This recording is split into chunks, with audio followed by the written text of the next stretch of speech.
everyone. Welcome to the first session of Digital Art Camp by Kokuyo Camlin. I am Varsha and I am super excited to be your art guide on this creative journey.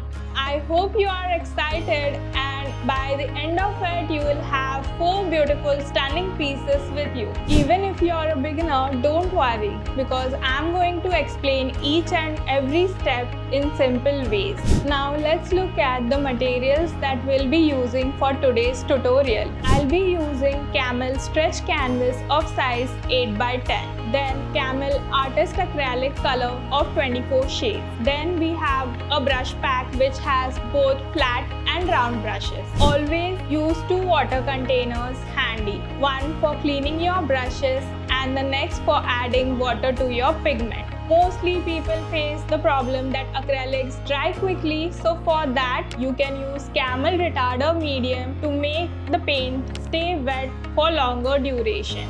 Then we'll be using palette for mixing colors. We also have 2 specialty brushes. One is the flat brush and the liner brush for adding extra details to your painting. In today's tutorial, we'll learn how to bring depth to your painting by focusing on the values and the tones. As we are using acrylics, acrylic is a forgiving medium. So even if you're a beginner, you can follow the tutorial and paint this painting.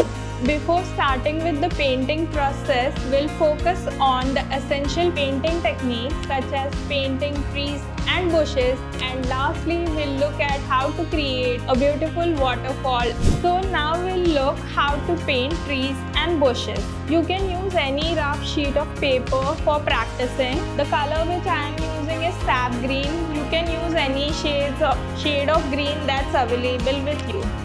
For this, specially we'll be using the Camel specialty brush, which is a fan brush. So I'll show the technique. You can practice along with me, taking a flat brush, mixing some paint and then dabbing it like this. Flick your brush, make a movement and dab it like this so you'll get a bushy effect.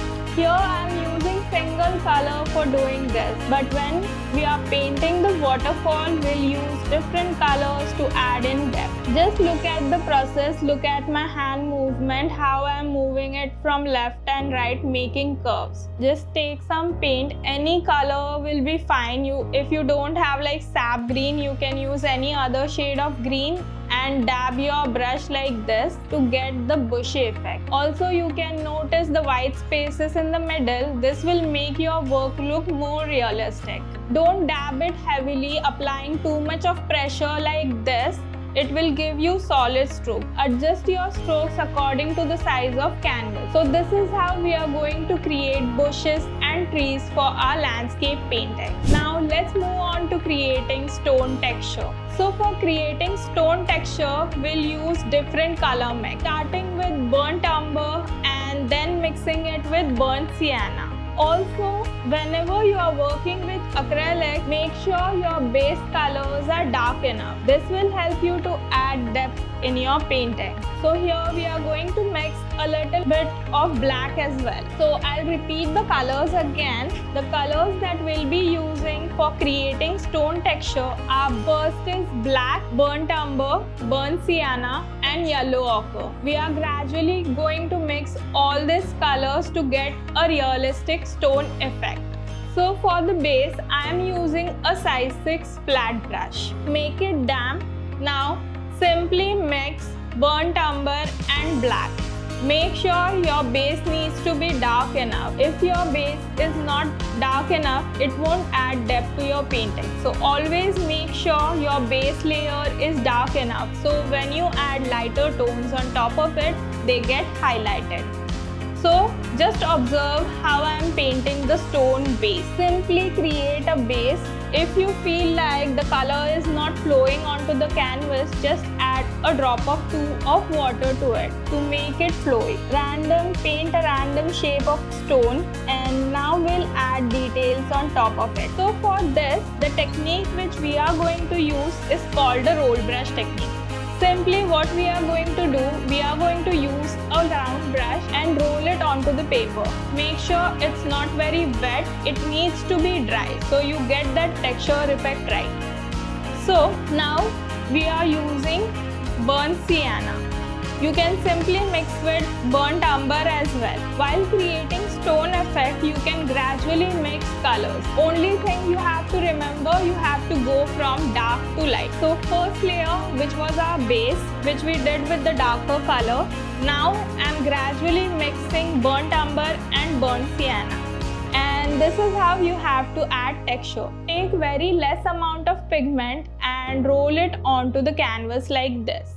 If your brush holds too much of pigment, just wipe off the pigment and start over. So you can look over here how beautiful texture effect you are getting. Same process we are going to repeat on the stone base that we did. Also, one more thing to remember over here is whenever you are adding details, maximum area needs to be covered with your base. That is your darker color, which is burnt umber mixed with black. Then the second layer that we add will cover 3/4 portion of the stone. By adding the lighter tone, we'll cover the 2/4. So this will be our middle tone and this will be our lighter tone, and this top portion will be our highlight. So these are the important things to remember when we are creating depth. Now we'll take the same burnt umber and burnt sienna mix, roll it like this, covering 3/4 of the portion like this.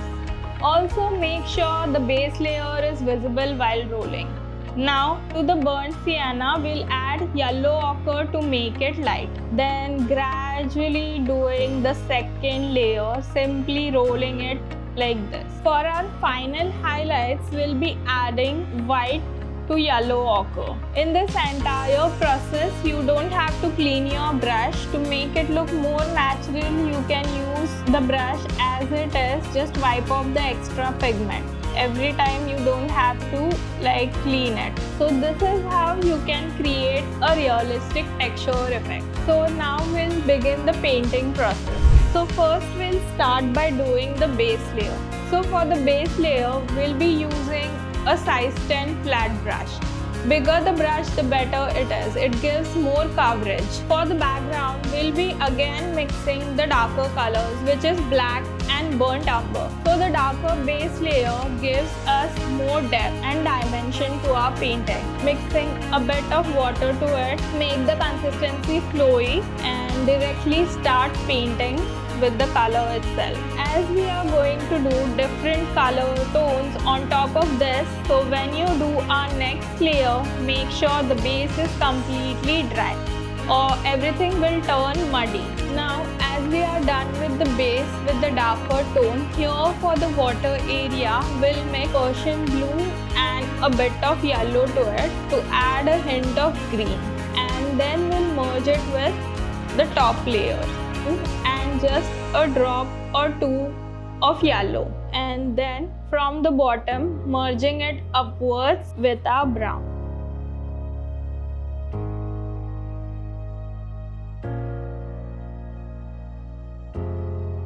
Now again taking a bit of burnt umber, mixing it with Persian blue and making it dark at the bottom. So here we are done with our base. Now we'll be adding in the elements of the stone. So as we have done our base with burnt umber and a mix of black, to make our stones visible, we are going to do the base with black. Basically, whenever you are painting a landscape painting or any subjects, the elements in the background appear smaller, and as we move towards the front, they appear bigger. Gradually, we'll be painting stones in the background a bit smaller compared to the stones in this area. Here, I'm using a Camel size 6 flat brush. Like the stones in the background needs to be smaller, and as we are moving towards the foreground, they gradually get bigger. So this will also help you to add that depth in your painting. After this is done, we'll start adding details to our painting. Also, an important thing when you're working on any subject, first start with the background and then start gradually adding details to the foreground. So for creating the foliage and the trees in the background, the colors that we are going to use are burnt umber, permanent yellow deep, permanent orange, sap green and lemon yellow. A fan brush, we are starting with burnt sienna. Make sure the burnt sienna is lighter than your base. Each and every color that we use now needs to be lighter so it pops out and is highlighted on our darker base. Gradually moving your brush like this, making a curve in rotation. Also, when you are doing this, you don't have to every time dip your paintbrush into water for cleaning. You can just wipe off the excess pigment and start with the same brush. If you add water, the consistency will become liquidy and you won't get like a proper effect. So use the same brush, wipe off the pigment with a rough cloth.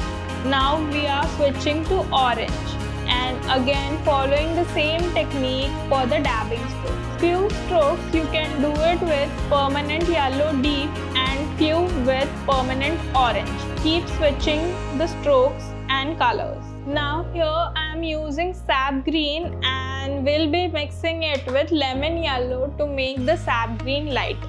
Also make sure when you are adding the trees, just make sure each and every layer is visible. As we have done the background, now we'll add some tree trunks or tree strokes. So here we are using a camel liner brush and black color for adding trees. The liner brush helps to paint thin strokes. Paint them as thin as possible. Here's a quick tip.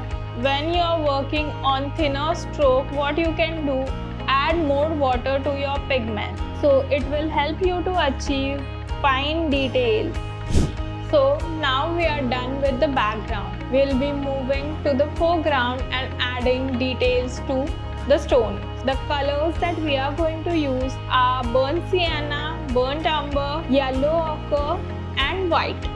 So for the first layer, we are going to mix burnt umber and burnt sienna and we are going to use the roll brush technique. Switch to a smaller size brush for the stones in the background and again later on you can use a bigger brush.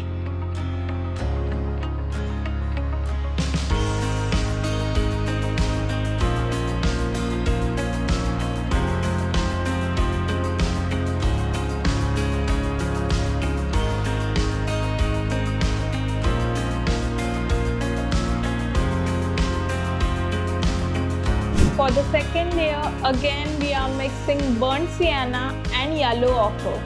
Make sure this layer needs to be lighter than your previous color tone and only top part of your stone needs to be covered with a lighter tone. We are simply adding the strokes on the top part, not entirely covering our base and middle tone. There is no point in adding so many layers if you entirely cover your previous layer. To make it look more realistic, you don't have to wait for it to dry. If the paint and previous layers are wet, it's fine. If the paint is wet, it will help it to make it look more realistic and the colors will gradually mix into one another. Paint two smaller stones with a black pigment and one in the front. Here we'll be painting a big stone which will be covered by leaves later. We'll wait for this layer to dry and meanwhile we'll start adding highlights to our background stones.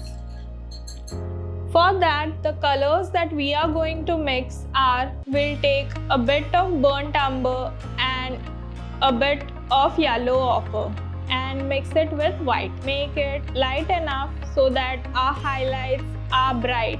The highlight color is very bright, so that's why I'm toning it down by adding burnt umber, adding highlights only on the top. Same process we are going to repeat for this front stone, starting with the darker tone and then gradually making it lighter. So here the colors are a bit wet and getting merged with one another, so we'll wait for it to dry. Meanwhile, we'll start with the waterfall and come back to this part later. Now for the waterfall portion, we'll start with white. But always whenever you are painting waterfall, to bring in that color variation, don't usually start with white. We'll tone the color with the base color. Here the base is brown. So simply for painting waterfall and getting multiple tones of white color, we'll dilute that color with burnt umber. Similarly, if we would have painted water in this area, you can see the base for this color is Persian blue. So at those times you have to dilute the white with Persian blue to get multiple shades of white. So here, as we are painting the water over here, in the brown part, we'll dilute the white with brown. So here, we are taking white, just a drop of burnt umber here and mixing it with white. So this will be our first layer, and we'll be gradually adding more white to it as we build layers on top of layers. So this is our first layer. We are going to paint the waterfall in the form of smaller strands. So here I am using a detailer brush for adding the waterfall. This might look white in the video, but it's actually diluted with brown. You can notice that when we start adding layers on top of it, always work in layers to add depth to your painting.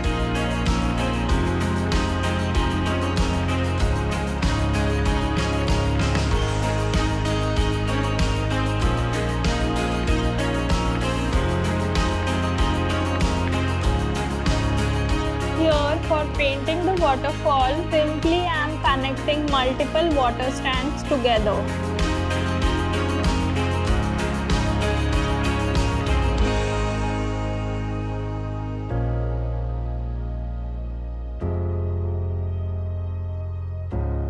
Now here I am switching to a Camel size 6 flat brush as we have to cover more area with water. Always switch brush according to the size of the canvas. Here you can notice that the color is getting lifted and I have added too much of water. So avoid doing that. Again, clean your brush, wipe off all the water and pigment it holds and start over. Now here you can notice the water is moving towards the left. So your stroke needs to follow the direction of the flow. So here as the water is flowing towards the left, our strokes will be in the left direction, and for the other side it will be on the right. If you want to get like a blended effect over here, you can simply again clean the brush, take some Persian blue and merge it over here.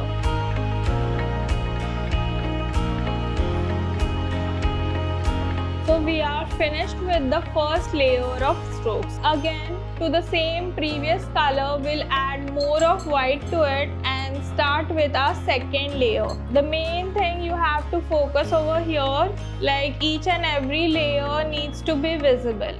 And the next layer, like the second layer that we are doing, needs to be lighter than your previous layer. Only then you can see the depth. Also, to get finer lines, keep on adding water to your pigment. So it will help you to achieve finer details. Now again we'll add like a stone texture for this stone and these two stones. Same colors what we used previously, starting with dark and then gradually moving towards the lighter tones. Simply scraping your brush onto the canvas.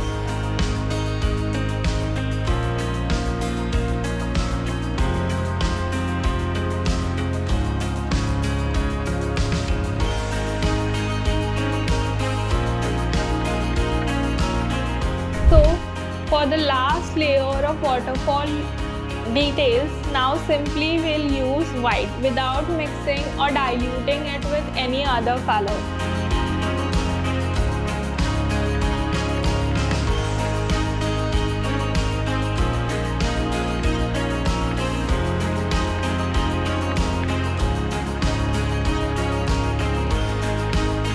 The final layer of highlight, simply giving it with white color.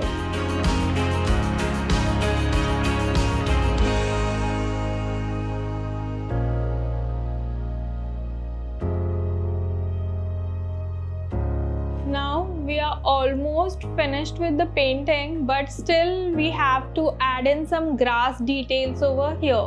So we can switch to a smaller size brush, or I'll show a quick trick which you can use for adding the foliage and adding details to it. So what you can do is, here I'm using a size 4 flat brush, and you have to make the bristles bit separated from one another.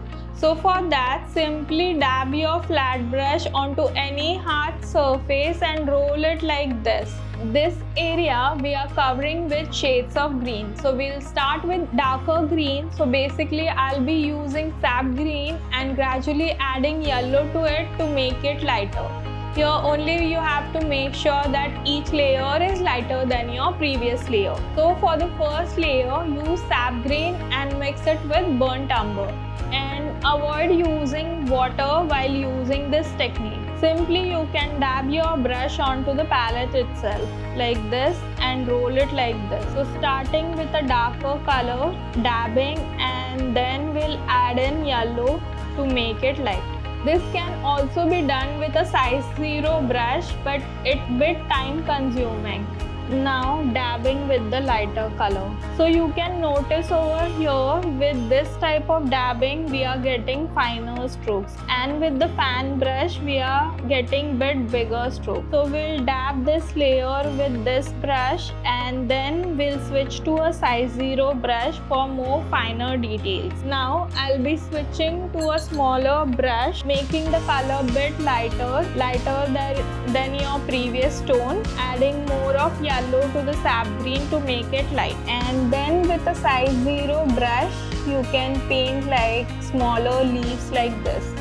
Also there are few leaves visible on this area on top of stones, so we'll also do that with a size 0 brush. First the darker colors and then we'll switch to lighter tones. To give it more natural look, you can overlap the stones as well. So we are overlapping stones with green color, using different shades of green to bring variation. Also you can add in details and fine leaves with a size 0 or a bit bigger brush in the background as well. So it will give it more realistic look onto the canvas, and then simply you can use your finger to lift the pigment. If the pigment is too saturated, first layer you can do it with orange, and later on you can add a bit of yellow or yellow ochre to it, so you get a nice variation of colors.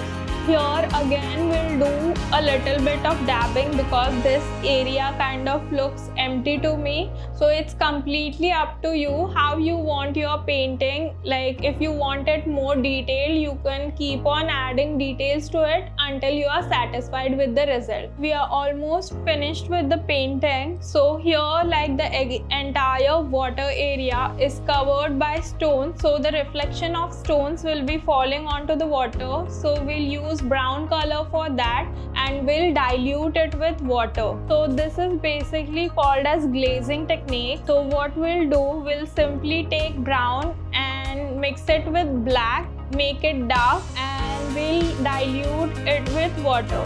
Add more water to it, make sure like the consistency is flowy, and then we'll add a shade of that color on top of our water. So while using this technique, the base will remain blue, but it will add a layer of brown on top of it, giving like a reflection of brown onto the water. Here like some of the area got covered, so we can fix that later by again adding in strokes with a dry brush. So here we are finished with the painting. Always make it a habit when you are done, just color the edges as well. So it will give the painting more professional look. Here simply we are coloring the edges. Whichever is the base color that you have used, the darkest of the base or any color that you like, you can use that and color the edges.